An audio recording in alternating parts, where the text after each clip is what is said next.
ذرا اس آیت کو دیکھیں، لَلشَّمْسُ يَنبَغِي لَهَا أَن تُدْرِكَ الْقَمَرَ وَلَلَّيْلُ سَابِقُ النَّهَارِ وَكُلٌّ فِي فَلَكٍ يَسْبَحُونَ۔ اللہ سبحانہ وتعالیٰ تمام آسمانی چیزوں کے بارے میں بات کر رہے ہیں، ان میں سے ہر ایک اپنا معین کام کرتے ہوئے، کچھ فلوٹ کر رہی ہیں، کچھ تیر رہی ہیں، کچھ گھوم رہی ہیں۔ کن کی بات کر رہے ہیں؟ جو آسمانی چیزیں ہیں، سیارے ہیں، ستارے ہیں، گیلیکسیز، یہ سب چیزیں کیا کر رہی ہیں؟ گھومنا۔ آپ مجھے بتائیں کہ سب سے پہلا حرف کلن فی فلک میں کون سا ہے؟ سب سے پہلا حرف کلن فی فلک میں۔ اب آخری حرف دیکھیں کون سا ہے؟ پہلا بھی کاف تھا۔ اب دیکھیں دوسرا اور آخر سے جو دوسرا ہے وہ کون سا ہے، اور تیسرا اور آخر سے تیسرا، کچھ نوٹس کر رہے ہیں آپ؟ اور وہ کس چیز کے گرد گھوم رہے ہیں؟ یہاں دیکھیں کون سا ایسا حرف ہے جس کے گرد وہ گھوم رہے ہیں؟ یا، اور اگلے فعل کا پہلا حرف بھی یہی ہے، یا۔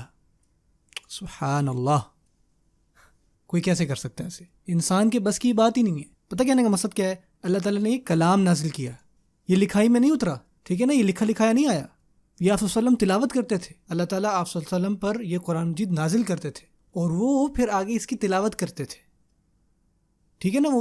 وہ تلاوت کرتے تھے۔ ہم تو یقین کریں جیسے ہی لکھا ہوا ہے ویسے ہی حیران ہو جاتے ہیں جس خوبصورتی سے لکھا ہوا ہے، لیکن جب آپ یہ دیکھیں کہ بولنے میں اس طرح سے تھا، آپ کو یقین نہیں آتا یہ کسی